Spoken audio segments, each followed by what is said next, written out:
down! May spot snapper na naman siya guys.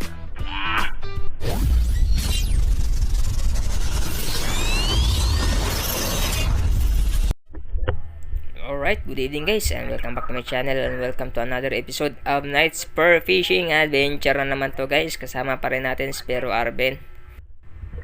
At sa mga hindi pa nakafollow at nakapag-subscribe sa ating channel guys, baka naman please consider hitting the subscribe button and hit the notification bell para updated naman kayo sa mga walang kwentang videos ko. Alright!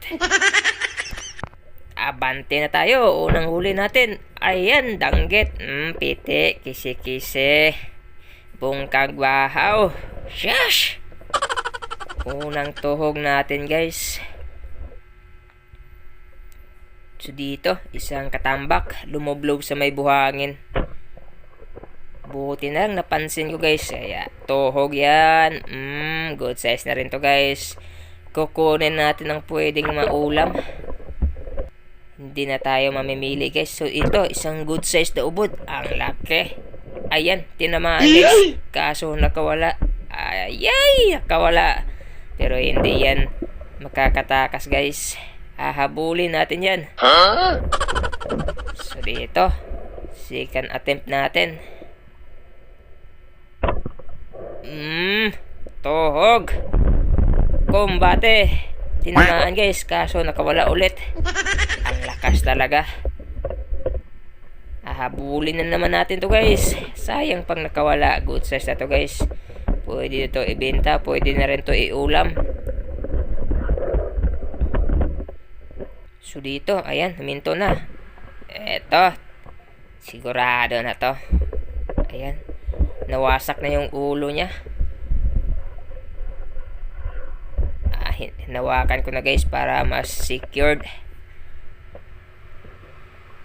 Ayan. Shush! Bungkag na naman ang bahaw nito guys. Bahaw! Bungkag bahaw! Pinahabol pa ako. Ang laki guys, oh. Good size. So dito, isang pawikan yung nakikita natin. Maraming pawikan dito sa spot guys. So tamang video lang muna tayo doon kasi hindi yun pwedeng hulihin guys. And then dito, isang ipos-ipos. Ayan, nakatago sa ilalim ng butas. Kaya tinuhog na natin. Kumbate. Ayan, good size. Bungkag na naman ang bahaw nito guys. Ayos na ayos, libre ulam. Shout out muna sa ating mga solid supporter dyan guys. Rosana Villarmosa, Boss Albert Sotel, Tumbaga Hunter TV, Painexpert, and Argel Gomez. Yung kaklase ko dati guys. Nagpapa-shoutout, shoutout sa iyo. Bye Argel. Dudong Argel. At ito, isang maniling guys, kung tawagin sa amin. Isang klase na muriil. Ayos na rin to, masarap din to guys. Ayan, good size na rin.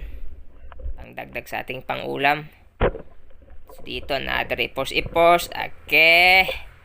Kumbate, ayan. Hindi masyadong kalakihan at hindi rin masyadong kaliitan. Kuridas na to guys, kasi medyo mahal na yung mabilihin ngayon. At least man lang may upang ulam tayo. Makalibre tayo ng pang-ulam guys. Ayan. Kaysa naman bibili pa tayo. At sa ganitong paraan ay nakaalis na rin kami ng mga expenses sa aming pang araw-araw guys. Dahil nga nakakalibre talaga ng ulam guys. At minsan ay nakakabenta pa kami. At salamat sa ating day buddy Arben. Dahil minsan ay siya yung bumibenta ng aking mga huli guys. Dahil may mga suki na rin siya at gustong bumili sa kanya. Pero hindi niya kayang tindahan lahat. Since limited lang din yung huli namin minsan. Mga ilang piraso lang, mga ilang kilo lang din. So, salamat din sa kanya dahil nakakapira din ako dahil siya yung nagbebenta. So dito, ayan, mga ito guys. Okay, ang dami guys. Sayang wala kaming lambat panghuli dito. May bibili sana ng ito. Next time, babalikan ka namin. So dito, Another ipos-ipos. Ayan. Good size. Kumbate. Pangbenta to guys. Ipos-ipos yung nagpapakita dito sa spot guys. Ito yung spot dati guys na marami ding ipos-ipos. So ngayon marami pa rin guys. At ito pa. Isang piraso. Ayan, nakakaipon rin kahit hindi masyadong malaki. Ayos na rin ang size na to guys. At dito. Eto akala ko mamsa akala ko tribali guys. Ayan. Mulmul pala. Ay, luro. Ayos na rin to guys. Pangdagdag sa ating pangbenta guys. Oh. Ayan. Kala ko talaga tribal Sorry talaga. Ito another ipos-ipos. Tuhugin na natin to. Parang bato lang guys. Piti. Kailangan talaga matulis yung paningin mo dito dahil nagko-camouflage din ang mga ipos-ipos sa mga bato guys. Parang kakulay din nila. Paano masabi? Ito pa. Hindi mo mapapansin agad dahil nakalublob, nakaluklok. Ayan. Kailangan tingnan ng mabuti yung mga bato. At ito. Buntot lang yung nakita guys. Nakatago pero kita yung buntot. Ay nako, nakawala pa guys. Ay sayang yun. Hinabol ko guys at buti na lang dito ay napagod. Ayan, humiga na lang.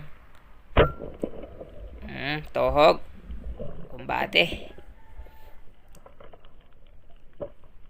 Ayan. Good size. Mahaba-habang sisiran din to guys. Ito, another balawis yung nakita natin dito. Papalutay na guys. Nagsisilabasan yung mga balawis pag lutay na guys. Dito na kami sa medyo mababaw na part. Dahil lutay na. At ito, another danggit. Piti. Kising-kising agi.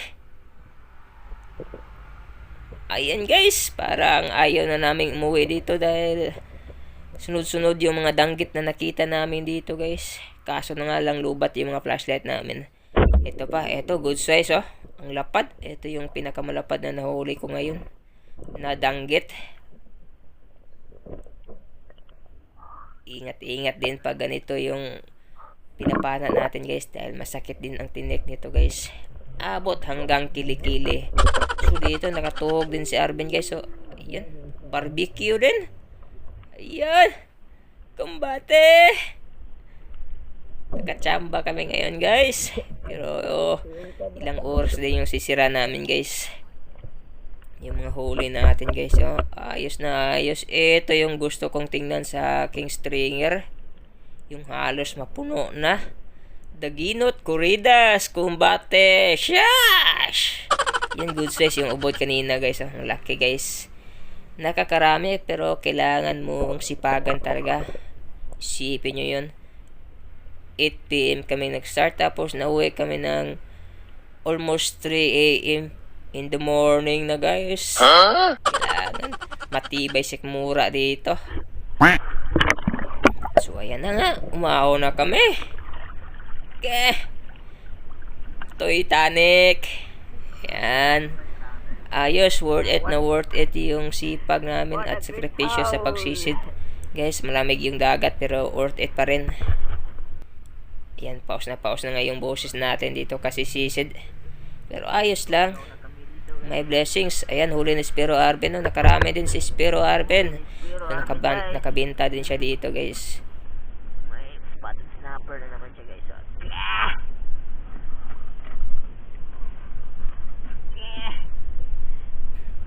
Kumbate, Spiro Arben.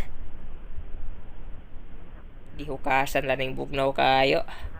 Kusgana. Lakas mo talaga. May snapper siya guys. Spotted snapper. Alright, that's all for this episode, guys. Thank you so much for watching. This is Jerome in Bisang Niwang channel, and spur fishing is one of my way of living. Sheesh!